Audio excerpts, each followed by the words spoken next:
Let's start with the third chapter today of class 11, classification of elements and periodicity in properties.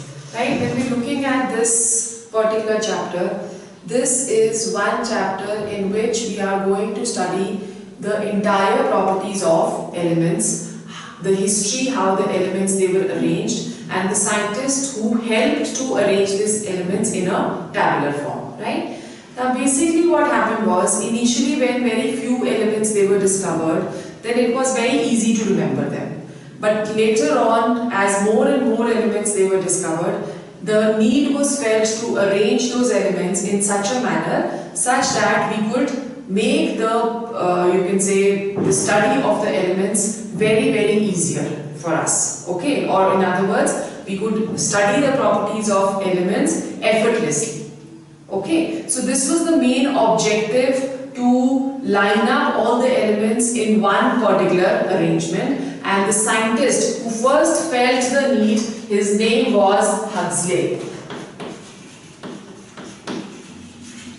Huxley was the first scientist who thought or who brought up that the elements they should be arranged in such a manner so that their properties they can be studied effortlessly.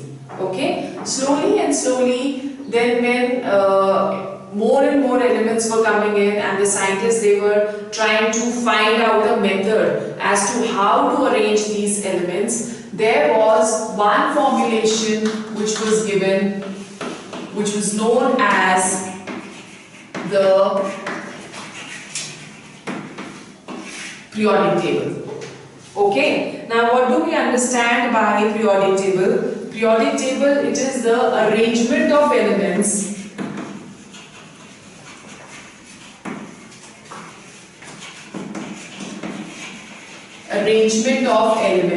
such that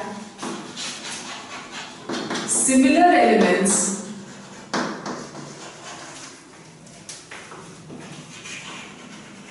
are placed together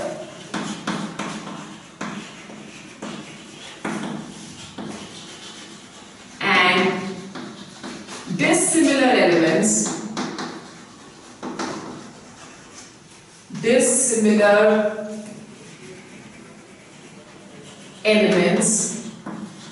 were separated. This was the main objective, and this was the definition of periodic table. Various experimentation was done or various theories were given with respect to the fact that how the elements should be arranged pertaining to which particular property of the elements, right? So after the Dalton's atomic theory, when Dalton gave his atomic theory, atomic masses were considered. Atomic masses were considered to arrange the elements in one fixed, or you can say one disciplinary manner. Okay. Now arrangement of this, when we are talking of, we are going to start the chapter with the historical development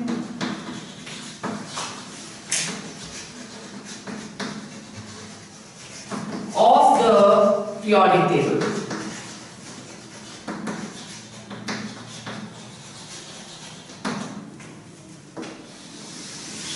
Historical development of the periodic table, right?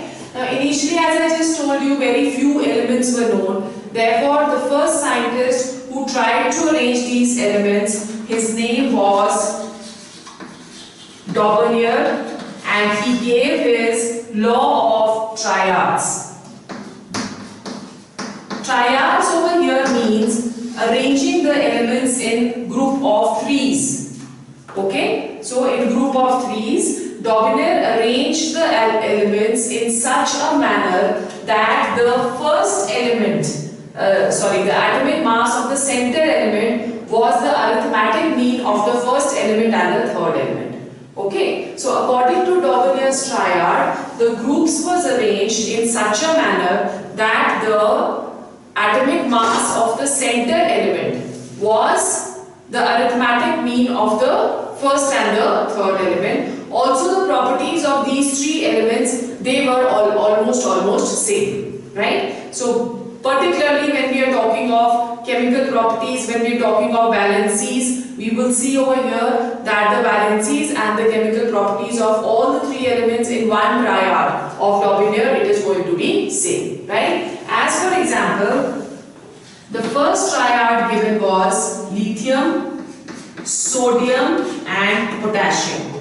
We know that the atomic mass of lithium is 7, the atomic mass of potassium is 39. So when we take the arithmetic mean of both of these, 39 plus 7, that is 46, and 46 divided by 2, that is going to be 23. The atomic mass of sodium was calculated to be 23, which was absolutely accurate. Okay. Then the second one was chlorine, bromine and iodine. The atomic mass of chlorine was 35.5 and that of iodine was 127. The actual mass of bromine given was 80, but according to the law, the arithmetic mean of 127 plus 35.5 divided by 2, this came to 81.25, which was very close to 80. Okay. Then the third triad which was suggested was that of calcium, strontium and barium. The atomic mass of calcium, that is 40, and the atomic mass of barium is 137. Right? The exact mass of strontium, that was 88. But when the arithmetic mean was calculated, that is 137 plus 40 divided by 2, this came to 88.5. So that was also quite close, right? In a similar manner, there was another triad which was given, that was for sulfur, selenium and tellurium. Sulfur, selenium and tellurium, whereas the atomic mass of sulfur, that is 32 and that of tellurium is 127.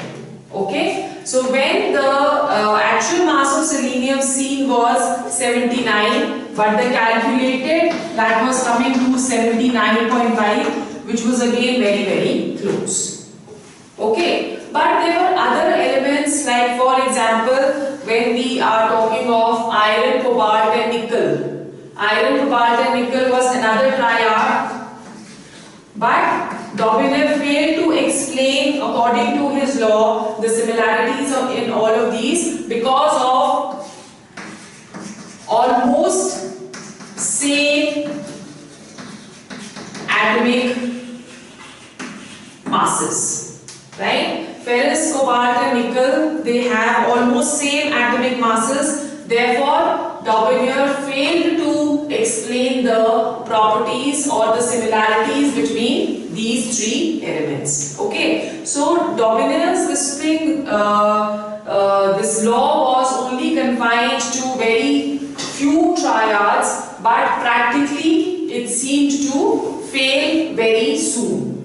Okay, when more elements were given, many elements, they were unable to follow this law. So the next, you can say the table that was given by Newland. The second table was proposed by Newland and his law was known as Newland law of octaves. Newland law of octaves. Now, according to this law, Newland suggested that the first and the eighth element, he arranged the elements in, you can say, vertical or horizontal, horizontal rows, in which he said that the first and the eighth element, it bears similarities just as the scales of music. When we are talking of scales of music, so we have sa, re, ga, ma, pa, dha, ni, right? and the eighth element then again comes to sa. So just like the notes of music, he suggested that the elements should be arranged in such manner that the first element and the eighth element should bear similarities in their properties. Okay. So Newland's law of octaves, it was given as what? Like when we're talking of the first one, we have hydrogen. Okay. And then after hydrogen, he placed lithium, beryllium, boron, carbon, nitrogen, oxygen. Okay, and then after that fluorine. So we have, this is the first element, first, second, third, fourth, fifth, sixth, seventh, and the eighth element has similarities to the first one. Right? In a similar manner, we have sodium, magnesium, aluminium, silicon, phosphorus, sulfur, and then chlorine. Right? And then after chlorine came potassium and calcium. The law only could be explained over here for lighter elements like alkali metals and alkaline earth metals, and also certain non-metals which had less masses. But when the atomic masses increased, that is for heavy metals, this law was given a blow. Like it could not explain, he placed chromium over here, which had no similarities with aluminium. Right? In a similar manner, titanium was placed here, manganese was placed here, and iron was placed here. Now these were the anomalous behaviors because chromium has no similarities with boron and aluminium, titanium has no similarities with carbon and silicon, manganese has no similarities with nitrogen and phosphorus, and similarly iron has no similarities with oxygen and sulfur. Okay? So because of this, Newland's law of octaves worked quite well for lighter elements, but when we went to higher elements, this law was overruled very soon. Right? Then the main idea or the main work regarding the periodic table was first of all given by Lothar-Meyer. Basically, Lothar-Meyer and another scientist, Lothar-Meyer was a German scientist, okay, and there was another scientist, Mendeleev, who was a Russian scientist. They were independently working on the periodic table in different parts of the world. Okay, now when we are talking of Lothar-Meyer's arrangement, the distinction between the two is that Lothar-Meyer, he was working more on the physical trends of the periodic table or physical properties of the elements, whereas Mendeleev, he was working more on the chemical properties. Right? Although for both the main objective was to arrange the elements in order of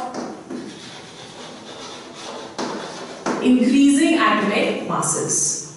Another distinction was that Lothar-Meyer proposed his table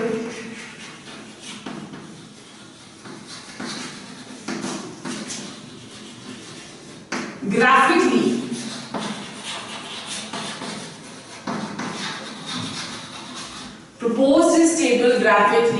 Depending upon the physical properties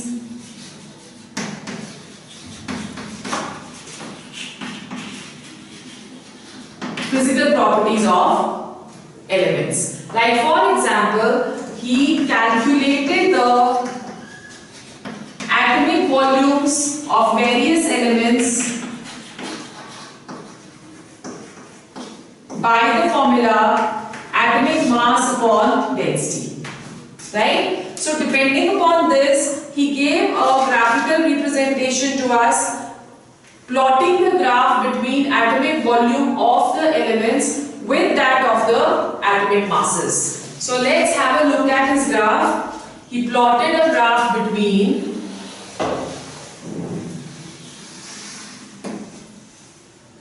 atomic volumes and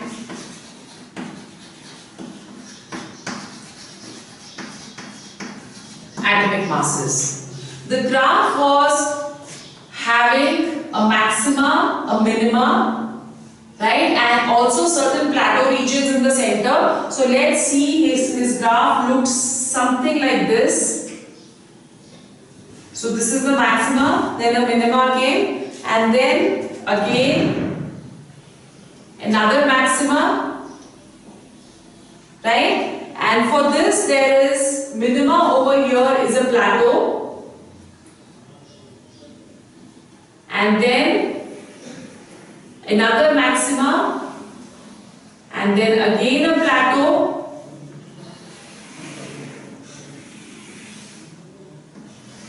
and other maxima, right? So what were the elements which were placed at the maximum peaks which we can see over here? The first element which was placed over here, this was iodine, okay, and then was the peaks were all occupied by the alkali metals, sodium, potassium, rubidium and cesium, okay, and then we had at these points, this is aluminium, this point was carbon, and in the plateau which we can see first were the heavy metals like vanadium and cobalt, okay, and then was alkaline earth metals which were present at the descending peak,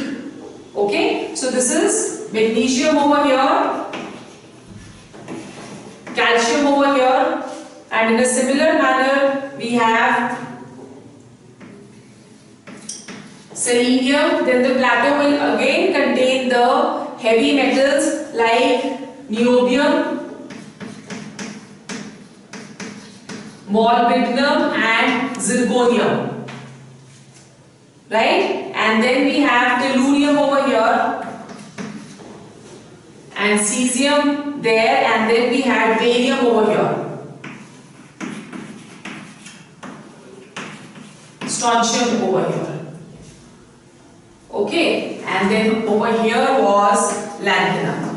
Now what did this arrangement suggest? He suggested that all the elements which are at similar positions in the graph, they had similar properties. Like for example, when we are talking of the alkali metals, sodium is at the peak, then after that potassium is at the peak, rubidium is at the peak, and cesium is also at the peak.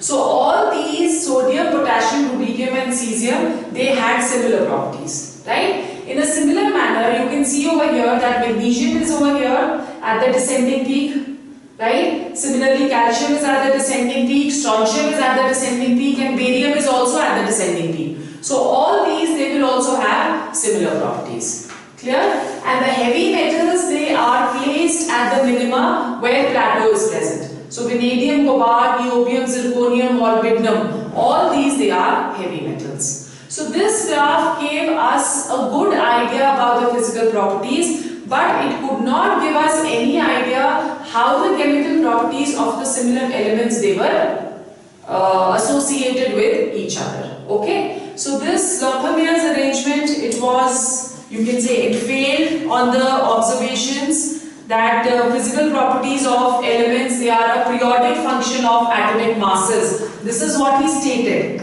that the physical properties are a periodic function of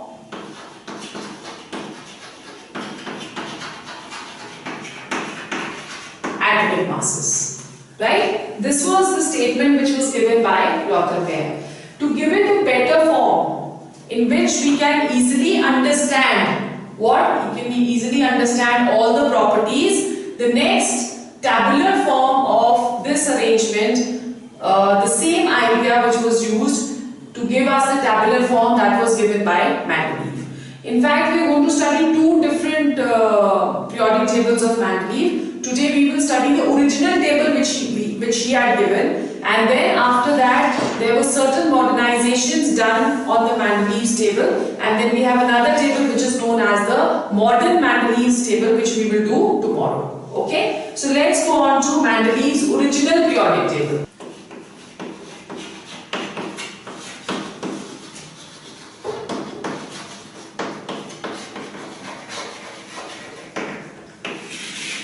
Mendeleev's periodic table. As I just told you that Mendeleev also used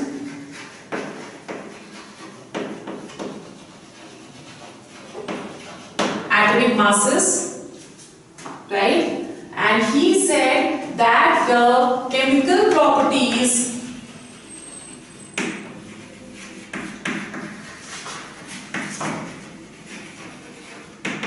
are a function of chemical properties of elements are a function of their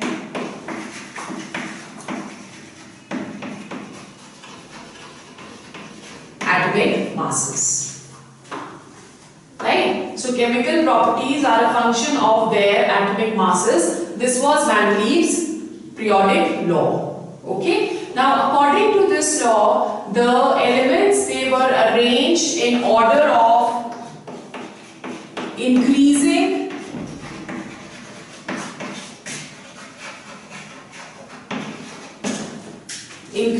atomic masses. Okay? Now, his law was proposed in the form of a, as I just told you, it was proposed in the form of a table. Okay? Now, when the table was designed, there were certain points which were seen according to his table, which was known as the postulates of Mendeleev's periodic law. So you can write down these postulates. Number one, the elements if arranged according to their atomic weights, if arranged according to their atomic weights, exhibit periodicity in properties. What is periodicity in properties? Basically, periodicity is the recurrence of similar properties after similar interval of times. Okay, so that is what periodicity in properties is. Then number two, elements which are similar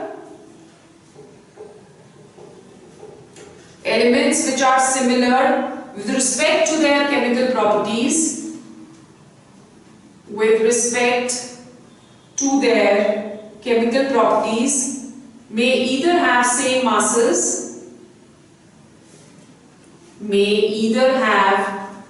masses, like iron, cobalt or nickel, or the masses may increase gradually,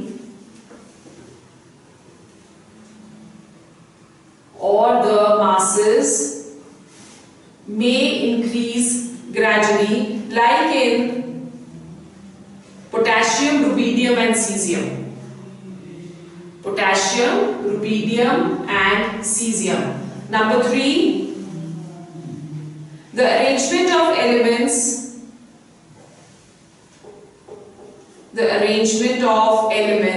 or groups of elements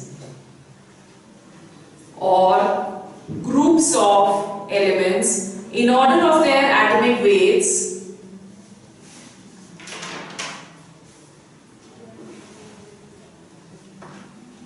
correspond to their valencies as well as their properties. Number four, the magnitude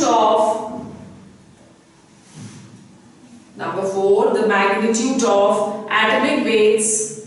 Then number five, many yet unknown elements may be discovered. So during the Mendeleev's periodic table, there were many elements which were not discovered. So Mendeleev kept those places empty suggesting that there were many elements which were yet to be discovered and could be placed in those particular spaces. Okay, and then number 6, certain characteristic property of elements, certain characteristic properties of elements may be foretold from their atomic weights. Without doing any experimentation or without doing any, you can say, any, what else can you say, what else word can you use, without doing any effort, according to which he could explain the properties without doing any effort, he suggested that only by knowing the atomic weights, the properties of the atom can be, or the element can be very well manipulated. Okay? Now, there were, what he did was, he basically arranged all the elements in tabular form, in which they were elements of similar properties. They were placed in vertical groups. They were placed in vertical groups, right? So similar properties, they were present in vertical columns, and the horizontal rows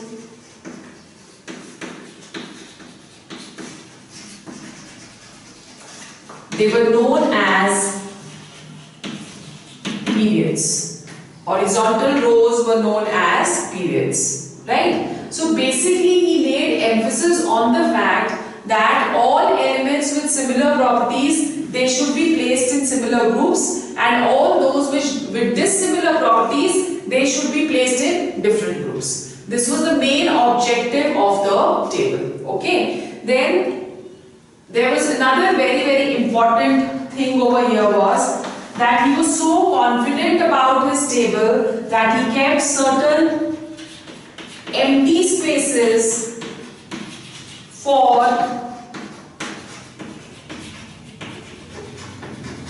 unknown elements which were not discovered. For example, he kept places for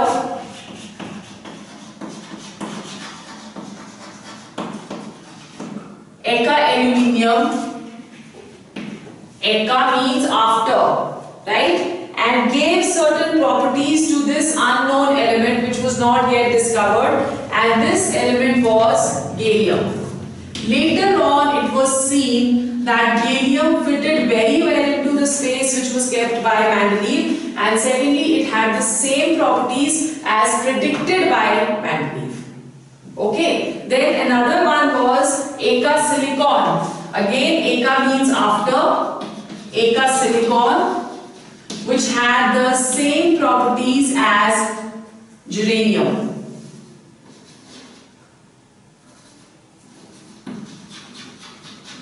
Which had the same properties of germanium, right? So these, germanium. So these were places which were kept empty by Mendeleev, and the elements gallium and germanium, they were discovered much later, but they had similar properties as predicted by Mendeleev.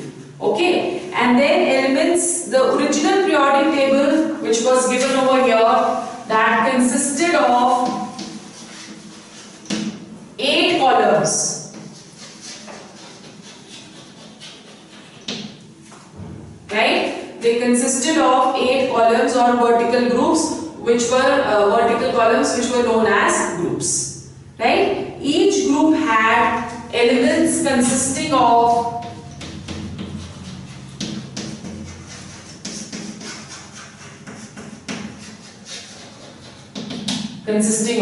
similar properties.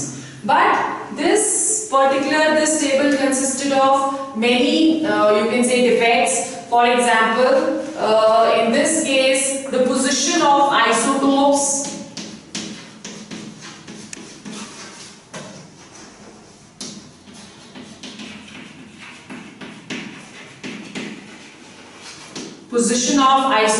it was not explained properly where to place the isotopes, and then anomalous pairs were kept together. This we will discuss in detail in our next section when we are going to do the limitations of Mendeleev's periodic table. Anomalous pairs. Anomalous pairs means that the elements having difference in properties, they were kept together, right? Whereas there were certain pairs which have similar properties, they were kept separately. Then it also could not explain the position of